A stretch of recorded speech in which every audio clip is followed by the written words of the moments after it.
Chapter 6 अवकलज के अनुप्रयोग में हम लोग पढ़ रहे थे वर्धमान और ह्रासमान फलन। तो 1 मिनट में सबसे पहले हम लोग रिवाइज कर लेते हैं अपना कॉन्सेप्ट, फिर जो आपके एग्जाम्पल दिए हैं वो करते हैं। तो वर्धमान फलन यानी इंक्रीजिंग फंक्शन होता है जो x के बढ़ने से हमारा क्या रहे, y का मान भी बढ़ता रहे, उसको बोलते हैं वर्धमान फलन। और ह्रासमान फलन का मतलब कि आप इनपुट की वैल्यू बढ़ा रहे हो लेकिन आउटपुट की वैल्यू नहीं बढ़ रही है।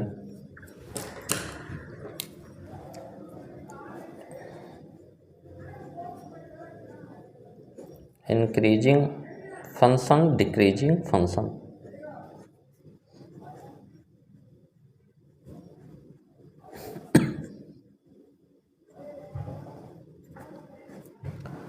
इंक्रीजिंग फंक्शन x की वैल्यू बढ़ रही है तो आपकी y की वैल्यू, क्योंकि y equal to F X आपका जब कोई फलन होता है y equal to F X, तो इसमें x हमारा इनपुट रहता है, y आउटपुट।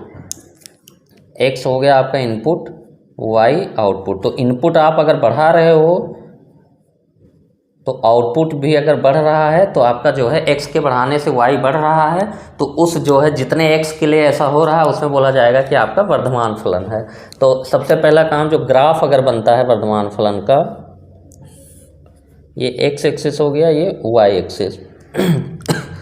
तो जो ग्राफ होगा आपका वो, आप जैसे जैसे बाएं से दाएं जाएंगे तो ग्राफ की जो हाइट है वो बढ़ती चली जाएगी। हाइट आपकी जैसे बाएं से दाएं जाने का मतलब कि आप इधर से इधर ग्राफ पे जा रहे हैं, इधर से इधर, तो आपकी हाइट जो है ग्राफ की ऊंचाई बढ़ती चली जाएगी। तो ये वर्धमान फलन हो गया अगर ग्राफ के हिसाब से बात करें तो। और ह्रासमान फलन यानी x यानी इनपुट की वैल्यू, x की वैल्यू आप जो है बढ़ा रहे हो, जैसे इनपुट 1 है फिर 2 हुआ, लेकिन आउटपुट की वैल्यू घट रही है, तो इसका जो ग्राफ बनता है, आप जैसे जैसे बाएं से दाएं जाओगे तो इसकी हाइट जो है घटती चली जाएगी। देखिए यहाँ पे जो है हाइट ये है, बाएं से दाएं जाने का मतलब आप इस साइड जाओ ग्राफ पे तो ये हाइट देखिए कम हो गया ग्राफ का और हाइट घटते चला जा रहा है। तो ये हमारा हो गया ह्रासमान फलन।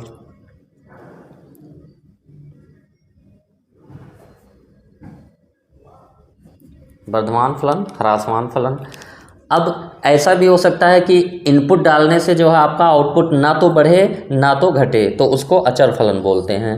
यानी इनपुट आप बढ़ाओ या इनपुट घटाओ, आपका जो है आउटपुट की वैल्यू पे कोई फ़र्क नहीं पड़ता, तो उसको अचर फलन बोलते हैं। अचर फलन का ग्राफ हमारा ये स्ट्रेट लाइन रहेगा x एक्सिस के समांतर। तो ये ग्राफ की अगर बात करी जाए तो ये अचर फलन हो गया। अब मैथमेटिकली हम लोगों ने देखा था कि अगर आपने 2 वैल्यू यहाँ पे लिया वर्धमान फलन में, एक वैल्यू लिया x1, तो x1 के सापेक्ष जो है आपको ये f(x1) मिला, और एक वैल्यू आपने लिया x2, ये x2 हो गया, इसके सापेक्ष आपकी वैल्यू मिली f(x2). x1 आप फलन में पुट करेंगे तो f(x1) मिलेगा और x2 आप फलन में पुट करेंगे तो f(x2) मिलेगा। तो यहाँ से देखिए वर्धमान फलन में x1 हमारा जो है छोटी वैल्यू है x2 से, और यहाँ से वर्धमान फलन में f(x1) हमारा क्या है, ये छोटा है, ये लेंथ ये है, और f(x2) बड़ा है। तो अब वर्धमान फलन में अगर आप x1 लेस देन x2 लेंगे तो f(x1) की वैल्यू भी f(x2) से कम आनी चाहिए। और यही बात यहाँ पे उल्टी हो जाती है कि ये वैल्यू आपने यहाँ पे x1 लिया तो ये हमारा f(x1) हो गया, और ये वैल्यू आपने x2 पे जो वैल्यू निकाला फलन का, ये f(x2) हो गया। तो यहाँ पे देखिए x1 हमारा लेस दैन x2 है, लेकिन यहाँ से क्या पता चल रहा है कि f(x1) की वैल्यू क्या है, ज़्यादा है f(x2) से। और यहाँ पे क्या होगा, f(x) इक्वल टू हमेशा एक कांस्टेंट आएगा। तो ये सिंपल सा पॉइंट है, यही पॉइंट है। तो जितने भी x की जितनी भी वैल्यू के लिए आपका फलन हमेशा बढ़ता चला जाएगा तो उतने रेंज में x के बोलेंगे कि हमारा फलन इंक्रीजिंग है, और अगर जितने रेंज में ये फलन हमारा घटता चला जाएगा उसको बोलेंगे डिक्रीजिंग है। ऐसा भी हो सकता है कि फलन जो अगर आपका किसी रेंज में आपका इंक्रीजिंग भी हो रहा है और डिक्रीजिंग भी हो रहा है, यानी x की कुछ वैल्यू के लिए इंक्रीज हो रहा है और x की कुछ वैल्यू के लिए डिक्रीज हो रहा है। जैसे y इक्वल टू x², ये हमारा जो y इक्वल टू x² फलन है, इधर x लेस दैन 0 के लिए, x की वैल्यू जब छोटी होती है तो y equal to X square जो है ह्रासमान फलन है, क्योंकि देखिए बाएं से दाएं जाने पर हाइट घटती चली जा रही है। लेकिन यहाँ x ग्रेटर देन 0 के लिए x जब पॉजिटिव होगा तो y equal to X square हमारा क्या है, वर्धमान फलन है। तो अगर आपको बोलना होगा तब ये कहेंगे कि x ग्रेटर देन 0 के लिए y equal to X square वर्धमान है, x लेस देन 0 के लिए y equal to X square वर्धमान है। लेकिन अगर x for x belong to r यानी x के सभी रियल नंबर मानों के लिए अगर आपको y equal to X square के बारे में पूछा जाए, y equal to X square, तो इसको हम लोग बोलेंगे ना तो ये वर्धमान है ना ह्रासमान है, यानी बीच में कहीं पे इंक्रीजिंग है कहीं पे डिक्रीजिंग है। तो for x belong to r सारे रियल नंबर के लिए y equal to X square को अगर बोलना होगा तो बोलेंगे ना तो वर्धमान है ना ह्रासमान।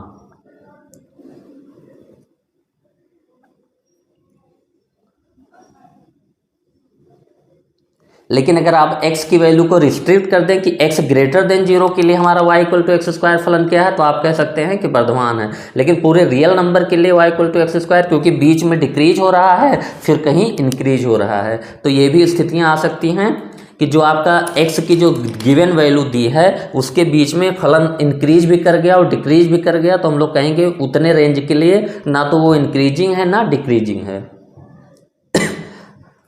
अब इसके बाद एक कॉन्सेप्ट आएगा कि जब अवकलन से हम लोग जो है वर्धमान और ह्रासमान फलन निकालेंगे, लेकिन अभी एक एग्जाम्पल हम लोग करते हैं उस इस ट्रिक से, उसके बाद हम लोग वो देखेंगे। तो एग्जाम्पल नंबर 7 है आपका, दिखाइए कि प्रदत्त फलन f(x) equal to 7x - 3 r का मतलब सभी रियल नंबर के लिए एक वर्धमान फलन है। यानी जो गिवन फलन आपका है f(x) इक्वल टू 7x - 3 और for x belong to r यानी x के सभी रियल नंबर वैल्यू के लिए ये हमको सिद्ध करना है कि ये वर्धमान फलन है, इंक्रीजिंग फंक्शन है। तो वर्धमान फलन का हम लोगों का जो वो होता है क्राइटेरिया,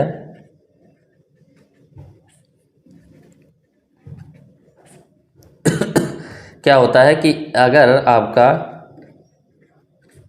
आपने एक वैल्यू लिया कि x1 लेस देन x2 लिया, तो इससे आपको क्या मिलना चाहिए कि f(x1) की जो वैल्यू आए ये भी f(x2) से कम आए। अगर आपका वर्धमान फलन होता है x1 less than x2, this belong two implies that f(x1) less than f(x2), तो इसको सभी जहां सभी x1 x2 belong to r के लिए, यानी सभी रियल नंबर वैल्यू के लिए, सारी वैल्यूज के लिए, x की कोई भी वैल्यू, x1 x2 आपके रियल नंबर में कोई भी दो वैल्यू हो सकते हैं, सारे के सारे के लिए अगर x1 लेस देन x2 लिया और इससे आपको पता चल जाए कि f(x1) लेस देन f(x2) है, तो वो फलन हमारा वर्धमान फलन होगा। ये हमारा ट्रिक यूज होगा, कॉन्सेप्ट ये हमारा। अब हम x1 और x2 दो वैल्यू हम लोग मान लेते हैं, माना x1, x2 belong to r, यानी x1 x2 दो वैल्यू लिए और x1 लेस देन x2 लिया, और x1 x2 हमारे रियल नंबर में से कोई भी मान हो सकते हैं, x1 लेस देन x2। तो f(x1) हमारा क्या हो जाएगा, f(x) इक्वल टू 7x - 3 है, तो f(x1) का मतलब कि आप इसमें x की जगह पे x1 पुट करें तो 7x1 - 3। f(x2) हमारा क्या हो जाएगा, यहाँ पे x1 की x की जगह x2 पुट करें तो ये 7x2 - 3। अब ये हमको प्रूव करना है कि f(x1) की वैल्यू जो है क्या है, लेस देन f(x2) है, जबकि हमको पता है कि x1 लेस देन x2 है।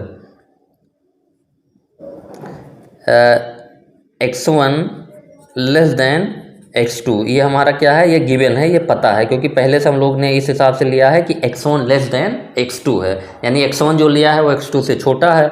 तो अगर हम लोग दोनों पक्षों में 7 से गुणा कर दें, तो अगर x1 छोटा था तो 7 से गुणा कर दें तो 7x1 भी 7x2 से छोटा होगा। अगर दोनों से 3 घटा दें यानी 7x1 - 3, तो ये भी 7x2 - 3 से जो है छोटा ही होगा, क्योंकि अगर ये छोटी संख्या है तो दोनों ये बड़ी संख्या है तो दोनों में 7 से मल्टीप्लाई करेंगे धनात्मक संख्या से, तो वो भी जो छोटा था वो छोटा रहेगा। जैसे एक वैल्यू 1 हो गया, एक वैल्यू 5, तो आप दोनों तरफ 7 से मल्टीप्लाई करेंगे तो ये अगर 1 हमारा 5 से छोटा है तो 7 इंटू 1 भी हमारा 7 इंटू 5 से छोटा होगा, और 7 इंटू 1 -3 कर देंगे तो ये भी हमारा 7 इंटू 5 -3 से छोटा होगा, क्योंकि इसकी वैल्यू आ जाएगी 4 और इसकी वैल्यू 35 - 3 ये 32।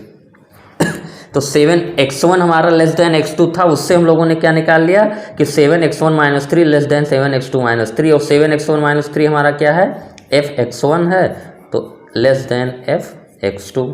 तो हमको fx1 और fx2 यहाँ पे बनाना था, तो इससे हमको पता चल गया कि fx1 लेस देन fx2, यानी x1 less than x2 implies that fx1 less than fx2 सभी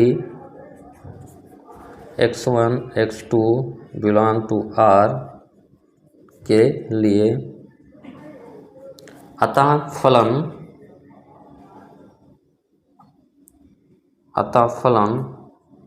fx = 7x - 3 सभी x बिलोंग टू R के लिए वर्धमान फलन है।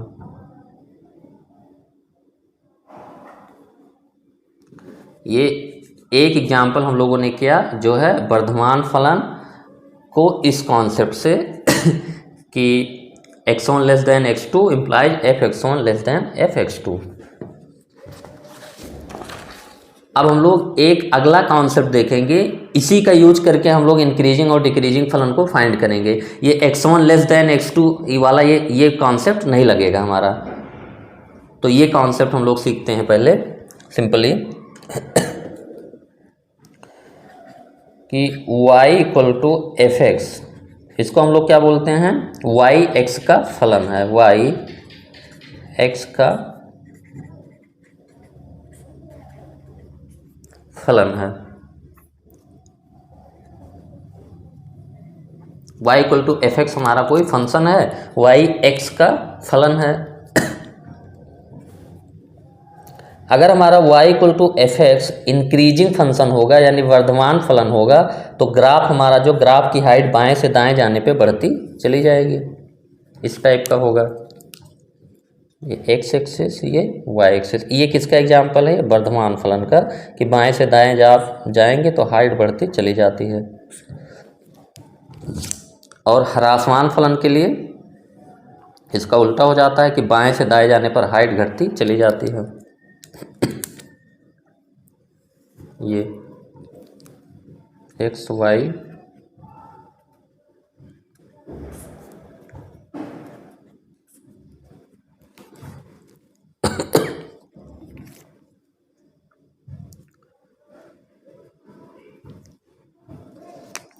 अब देखिए जो y = fx है तो dy/dx ये हमारा क्या होता है, y का x के सापेक्ष अवकलन, y का x के सापेक्ष अवकलन, और dy/dx को हम लोग क्या लिखते हैं, f' भी पढ़ा जाता है। fx हमारा फलन हो गया तो f' हमारा क्या होता है कि differentiation of y with respect to x, dy/dx। और dy/dx का मतलब क्या होता है कि x की वैल्यू में आपने चेंज किया तो उसके सापेक्ष dx चेंज किया तो उसके सापेक्ष y में जो चेंज आ रहा है वो dy आ रहा है। तो वर्धमान फलन में देखिए, अगर हम लोग x की वैल्यू यहाँ पे ये था x1 और x की वैल्यू हम लोग यहाँ पे x2 ले लिए, तो ये dx हमारा हो गया, dx ये हमने क्या किया, dx हमारा हो गया x2 - x1। अब x2 ज़्यादा है और x1 कम है तो dx हमारा क्या आया, ग्रेटर देन 0 है यहाँ पे। अब इसके सापेक्ष जो y की वैल्यू होगी ये fx1 होगा और ये fx2 होगा, तो इंक्रीजिंग फलन होने के नाते ये जो dy हमारा क्या होगा, fx2 dy हमारा होगा fx2 - fx1 dy होगा। अब fx2 की वैल्यू ज़्यादा है जब इंक्रीजिंग फलन है तो dy भी आपका क्या होगा, ग्रेटर देन 0 होगा। यानी वर्धमान फलन के लिए जितने भी रेंज में x के लिए वर्धमान फलन होगा तो dy बाई डी एक्स यानी एफ डैश एक्स क्या होगा, पॉजिटिव होगा। तो वर्धमान फलन के लिए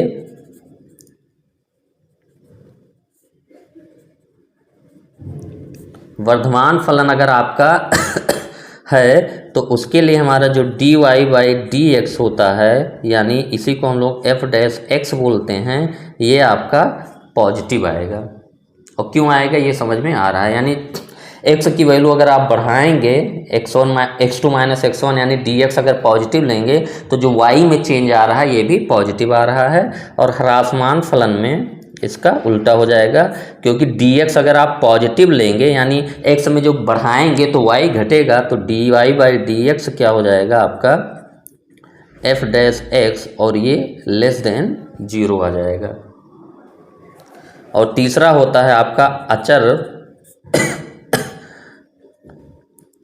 अचर फलन, जो ना तो वर्धमान रहेगा ना ह्रासमान। अचर फलन अगर आपका होगा यानी जो कांस्टेंट फंक्शन होगा उसके लिए dy by D X equal to F dash X this equal to क्या आ जाएगा 0, क्योंकि जो f(x1) की वैल्यू होगी वही f(x2) की वैल्यू होती है हमारा अचर फलन के लिए। ये x एक्सिस ये y एक्सिस और ये हमारा अचर फलन हो गया। तो x1 पे आपका जो वैल्यू आ रहा है f(x1) वही x2 पे भी, तो f(x1) इक्वल टू f(x2) तो dy बाई डी एक्स यहाँ से क्या आ गया 0 अचर फलन के लिए। तो ये हम लोग कॉन्सेप्ट यूज करेंगे कि अगर आपका किसी a से b इंटरवल में आपका कोई फलन x belong to a to b interval में f dash X greater than 0 है तो वो फलन आपका वर्धमान होगा, और उस इंटरवल में f डैश एक्स आपका लेस देन 0 है तो वो फलन आपका ह्रासमान फलन होगा। अब इसी बात को हम लोग प्रमेय के रूप में लिख लेंगे। एनसीईआरटी बुक में आपका यही बात दिया हुआ है कि अगर किसी अंतराल में सभी x के लिए f dash X greater than 0 है तो वो फलन वर्धमान हो गया, और किसी अंतराल के लिए आपका f dash x less than 0 है तो वो फलन ह्रासमान हो गया, और f डैश एक्स की वैल्यू अगर किसी अंतराल के लिए 0 है तो वो फलन आपका जो है अचर फलन हो गया। तो ये प्रमेय 1, ये पूरी बात लिख देते हैं हम लोग, प्रमेय 1। अच्छा, आप अंतराल जिस अंतराल x के बात कर रहे हैं x के, उसमें आपका फलन जो है अवकलनीय भी होना चाहिए और संतत भी होना चाहिए, क्योंकि अगर आपका जो है अवकलनीय नहीं होगा तो अवकलन f डैश एक्स की बात ही नहीं करी जाएगी। तो इसीलिए है कि मान लीजिए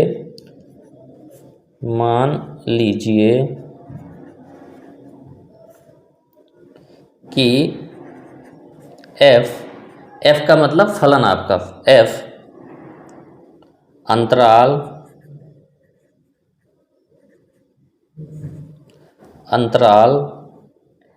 a to b, closed interval a to b, इसका मतलब कि a पॉइंट और b पॉइंट भी आपके शामिल हैं, यानी x अंतराल x अंतराल का मतलब कि ये x की वैल्यू है a टू b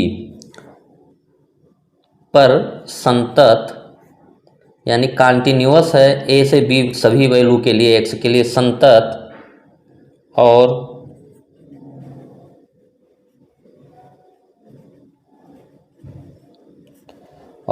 विवृत अंतराल यानी open interval a to b। अब इसमें a और b जो है पॉइंट x की वैल्यू वो शामिल नहीं है पर अवकलनीय है।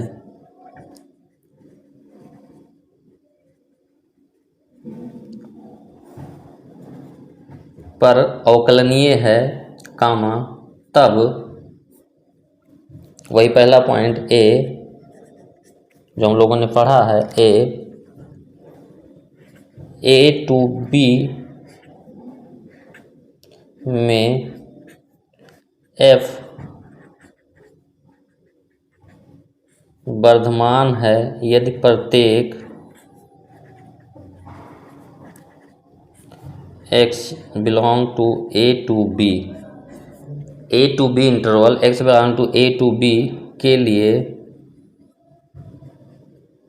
लिए अब इसको अलग पेन से लिख देते हैं, के लिए f dash X greater than 0 है। यानी ए टू बी आपका एक्स का एक इंटरवल दिया है। अगर ए टू बी इंटरवल के सभी एक्स ए टू बी के लिए इसका मतलब कि ए से बी तक के बीच में जो आ रहे हैं सब के लिए f dash X greater than 0 है, तो फलन आपका वर्धमान हो जाएगा। और सेकंड पॉइंट यही हो जाएगा आपका कि ए टू बी में एफ ह्रासमान है यदि प्रत्येक x belong to a to b के लिए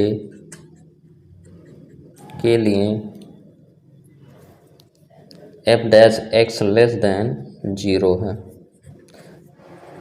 अच्छा, एफ डैश एक्स का मतलब क्या है कि एफ एक्स का अवकलन है। एफ डैश एक्स का मतलब कि एफ एक्स का अवकलन, एफ डैश एक्स का मतलब कि फलन एफ एक्स का एक्स के सापेक्ष अवकलन, इसी को तो हम लोग एफ डैश एक्स बोलते हैं। और तीसरा पॉइंट हो गया कि अगर अचर फलन भी हो सकता है तो अचर फलन में एफ डैश एक्स की वैल्यू 0 आती है। यानी तीसरा पॉइंट ए टू बी में एफ एक अचर फलन है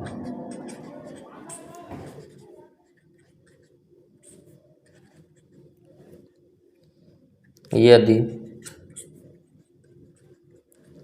प्रत्येक x belong to a to b के लिए f dash x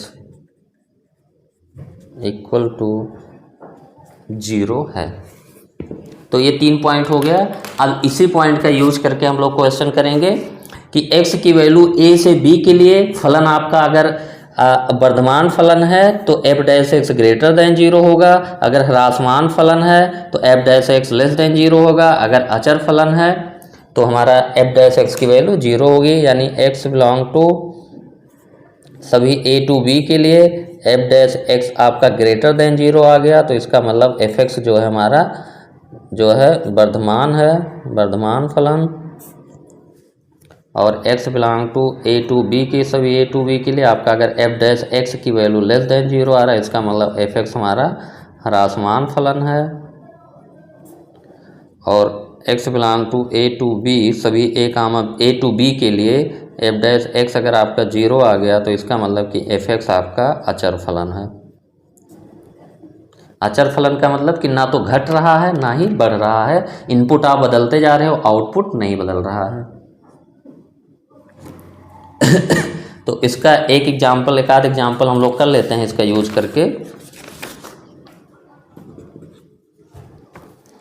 example number 8 है, दिखाइए कि प्रदत्त फलन f यानी f x equal to x cube minus 3x square plus 4x x belong to real number के लिए r पर वर्धमान फलन है। यानी फलन हमारा f x equal to x cube minus 3x square plus 4x है। अब इसको हमको x बिलोंग टू r के लिए सभी रियल नंबर के लिए ये दिखाना है कि ये वर्धमान है।